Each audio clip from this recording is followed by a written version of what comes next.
پرانے زمانے کی بات ہے، کابل میں دو غریب آدمی رہا کرتے تھے۔ مشکلات کے طوفان نے ان کی زندگی اجیرن کر رکھی تھی۔ غربت اس قدر زیادہ تھی کہ تن بدن پر نام کے ہی میلے کچیلے چیتڑے لٹک رہے تھے۔ وہ دونوں سارا دن کابل کی گلیوں اور بازاروں میں گھومتے رہتے۔ کوئی نہ کوئی خدا کا بندہ انہیں کھانا کھلا دیتا، جس سے کم از کم ان کا پیٹ بھر جاتا۔ ایک دن وہ یوں ہی گلیوں میں گھوم پھر رہے تھے، وہ آپس میں بات کرنے لگے۔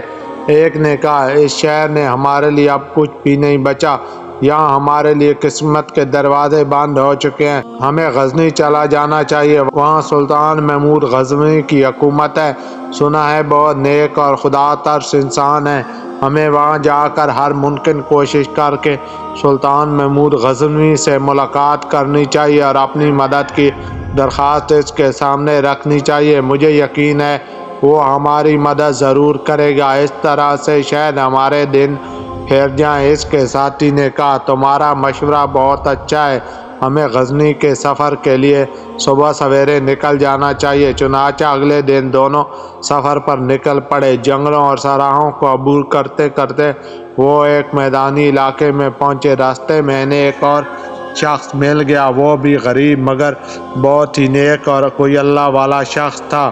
اس نے ان دونوں سے پوچھا، بھائیو، کیا تم مجھے بتاؤ گے کہ کون سی ایسی خواہش ہے جس نے تمہیں سفر کرنے پر مجبور کر دیا ہے؟ تم کس کے محل میں جا رہے ہو؟ کابل کے دونوں آدمیوں نے کہا، بھائی، ہماری قسمت کا ستارہ بجھ چکا ہے، ہم نے کابل میں اپنی قسمت کا دروازہ ڈھونڈا مگر افسوس ہم نے صرف وقت ہی برباد کیا، شاید کابل میں اب ہمیں کچھ نہیں دے سکتا، اسی وجہ سے ہم نے غزنی شہر کا رخ کیا ہے، سلطان محمود غزنوی کے پاس جا رہے ہیں، سنا ہے ان کے محل کے دروازے ضرورت مندوں کے لیے ہمیشہ کھلا رہتے ہیں اور وہ کسی کو خالی ہاتھ واپس نہیں بھیجتے۔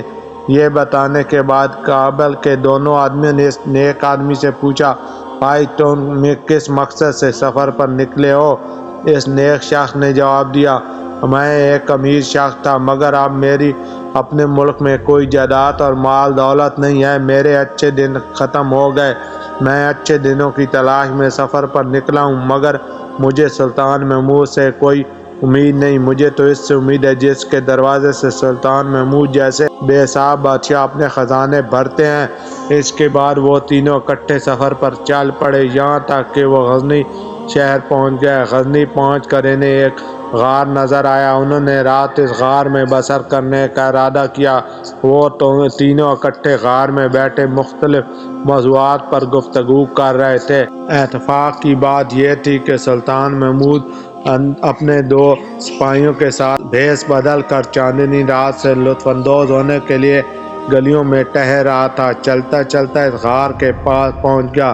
اس غار سے لوگوں کے بولنے کی آواز آئی تو وہ غار میں داخل ہو گیا اور دیکھا تین آدمی آپس میں بیٹھے باتیں کر رہے ہیں۔ سلطان محمود نے پوچھا، تم لوگ کون ہو اور یہاں کیا کر رہے ہو؟ کابل کے دونوں آدمیوں نے کہا، ہم غربت میں جکڑے ہوئے ہیں، ان حالات سے ایسے ہیں کہ کھانے کو مشکل سے ملتا ہے، اپنی غربت کے گھوڑے پر سوار ہو کر اس دنیا کے نشیب و فراز میں گم ہو رہے ہیں۔ سلطان نے پوچھا، تمہاری کیا خواہش ہے؟ ان دونوں نے جواب دیا، تم ہماری خواہش پوری نہیں کر سکتے، اس لیے بتانے کا بھی کوئی فائدہ نہیں۔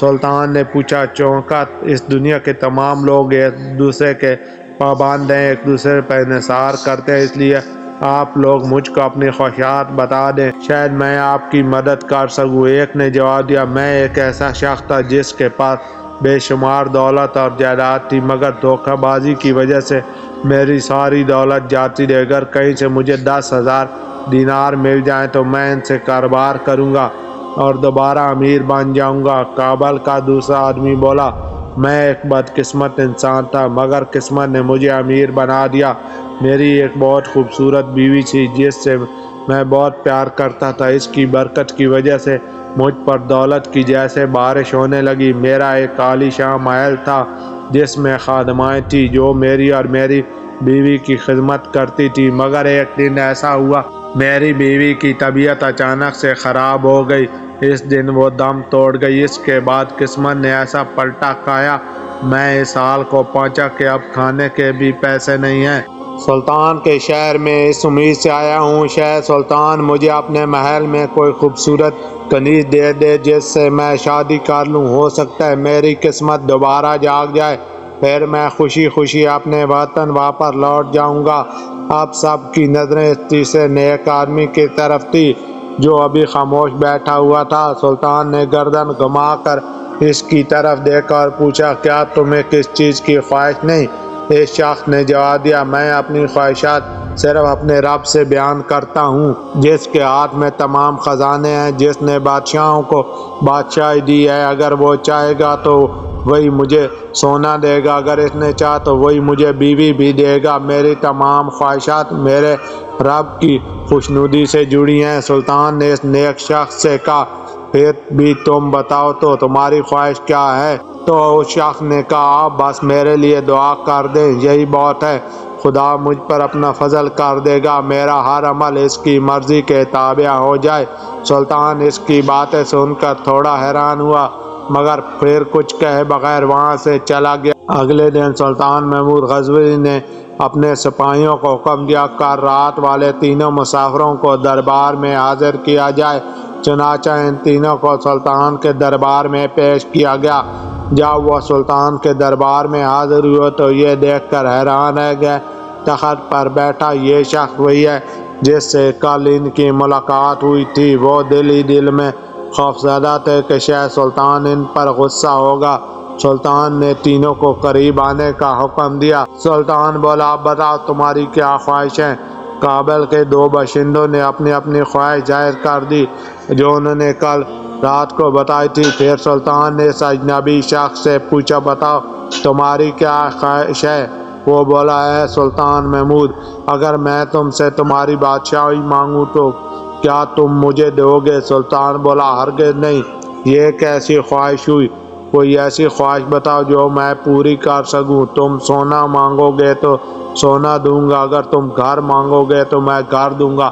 اجنبی بولا، تم میری خواہش پوری کرنے کے قابل نہیں ہو، مجھے خام خواہ یہاں بٹھا کر میرا وقت ضائع کیا۔ میں تو اس سے مانگتا ہوں جو بادشاہوں کو بادشاہی دینے والا ہے۔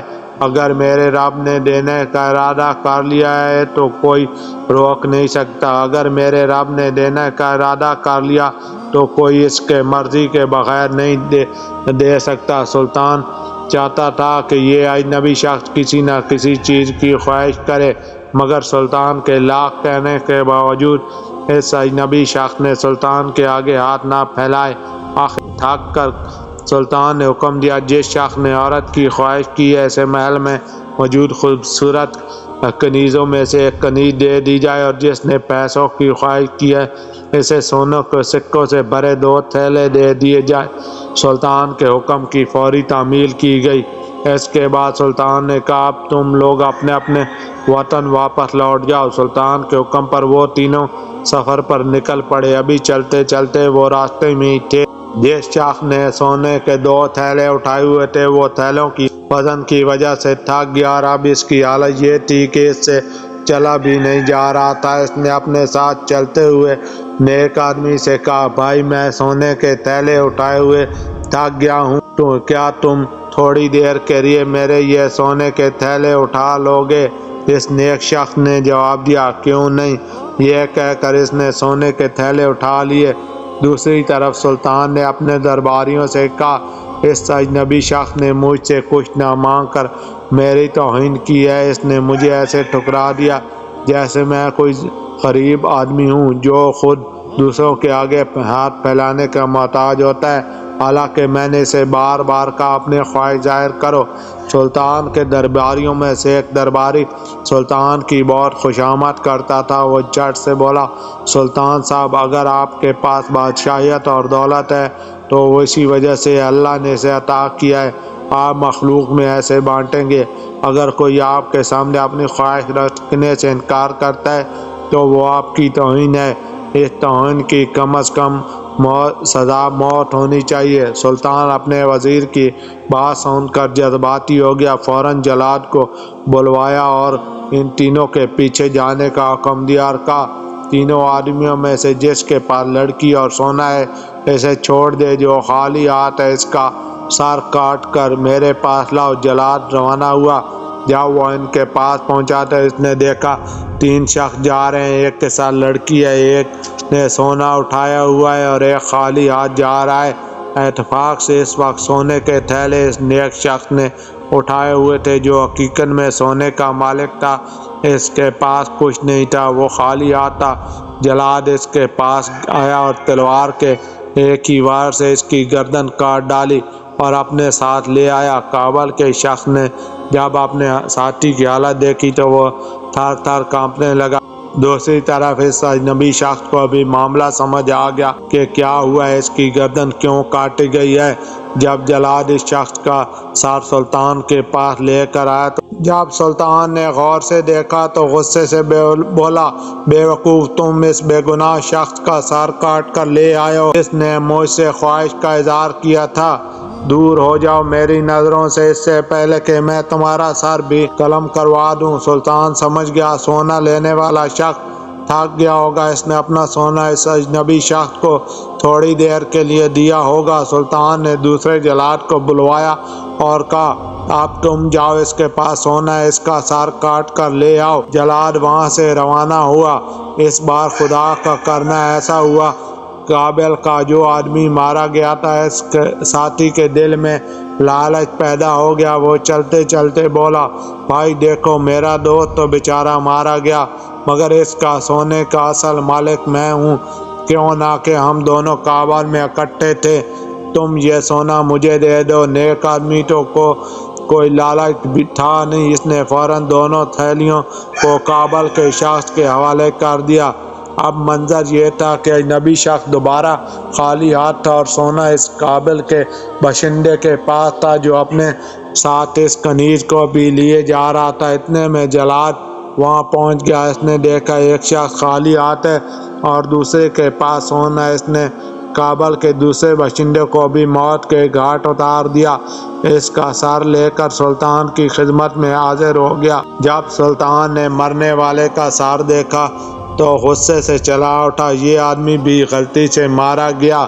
سلطان نے کچھ دیر کے لیے غور کیا، جب وہ پرسکون ہو گیا تو اسے سمجھ آئی خدا کا فضل اس اجنبی آدمی کے لیے حفاظت کی ایک دیوار ہے جس نے اسے کسی قسم کا نقصان پہنچانے سے روکا ہوا ہے، ورنہ ایک ہی وقت میں ایسا اتفاق ہونا سمجھ سے بالاتر ہے۔ اس بار سلطان نے اپنے سپاہیوں کو بھیجا اور کہا، باعزت طریقے سے اس آدمی کو، لڑکی کو سونا سمیت میرے پاس لے آؤ۔ سپاہی فوراً روانہ ہو گئے۔ جیسے ہی وہ شخص دربار میں حاضر ہوا تو سلطان اپنے تخت سے اٹھا اور مسکراتے ہوئے اس اجنبی شخص سے پوچھا، بتاؤ تمہارے دونوں ساتھیوں کے ساتھ کیا ہوا؟ جواب دیا، سلطان کا اقبال بلند ہو، جس نے سونا مانگنے والے کو سونا دیا اور کنیز مانگنے والے کو کنیز دی، مگر بدلے میں ان کے جان ہی لے لی۔ اجنبی شخص کی یہ بات سن کر سلطان کانپ کر رہ گیا اور خدا سے گڑ گڑا کر معافی مانگنے لگا۔ آنسو بھری آنکھوں سے پوچھا، اے نیک انسان، مجھے بتاؤ اس وقت میں ایسا کیا کام کر سکتا ہوں مجھے خدا کے عذاب سے بچایا جا سکے؟ اس نیک آدمی نے جواب دیا، تمہیں سب سے پہلے سچے دل سے اللہ سے معافی طلب کرنی ہے۔ دوسرا کام تمہیں یہ کرنا ہے، کچھ رقم تم کابل میں ان 2 بے گناہ مارے جانے والوں کے لیے گھر کو بھجواؤ تاکہ کم سے کم وہ اپنی زندگی آسانی سے گزار سکیں۔ سلطان نے ایسا ہی کیا۔ پھر سلطان نے کہا، میں آپ سے التجا کرتا ہوں، آپ مجھے اپنی صرف ایک خواہش بتائیں، مجھے اسے پورا کر کے خوشی ملے گی۔ اس نیک آدمی نے دیکھا کہ سلطان اب پریشان ہے۔ اس نے کہا، میں ایک بہت بڑا کاروبار کرتا تھا، میرا کاروبار اس قدر وسیع تھا کہ مجھے دولت کی کوئی کمی نہیں تھی۔ اگر مجھے آپ ایک چھوٹی سی دکان کھول دیں جو میں خدا کے فضل سے اپنا کاروبار چلاؤں گا، پھر آپ کے پیسے لوٹا دوں گا۔ سلطان نے فوراً حکم دے دیا۔ اس کے بعد سلطان نے کہا، اے نیک انسان، میری آپ سے 3 گزارشیں ہیں۔ اس نیک آدمی نے کہا، جی بولیں۔ سلطان بولا، پہلے یہ جو کچھ میں نے آپ کے ساتھ کیا آپ مجھے اس پر معاف کر دیں۔ دوسری گزارش یہ ہے کہ آپ میرے لیے دعا کریں، جو لوگ بے گناہ مر گئے خدا مجھے ان کی وجہ سے معاف کر دے۔ تیسری گزارش یہ ہے، ہر جمعہ کے روز آپ میرے پاس آیا کریں گے تاکہ میں آپ کی صحبت سے کچھ سیکھ سکوں۔ اس نیک آدمی نے تینوں خواہشات مان لی۔ اس کے بعد وہ نیک آدمی سخت محنت کرنے لگا اور کچھ ہی عرصے بعد اس کا کاروبار خوب چمک اٹھا، دولت کی ریل پیل ہو گئی۔ وہ اپنی دولت غریبوں میں تقسیم کرتا جس سے اس کی دلی تسکین ملتی۔ اتنی دولت کے باوجود نیک آدمی کے دل میں کبھی لالچ نہ آئی اور نہ ہی وہ خدا کی یاد سے کبھی غافل ہوا۔ دوستو، یہ کہانی آپ کو کیسی لگی؟ کمنٹ میں اپنی رائے کا اظہار ضرور کیجیے گا اور ہمارے چینل کو سبسکرائب ضرور کیجیے گا۔ ویڈیو دیکھنے کا بہت بہت شکریہ اور دوستوں کے ساتھ ضرور شیئر کیجیے گا۔ اگلی ویڈیو تک کے لیے خدا حافظ۔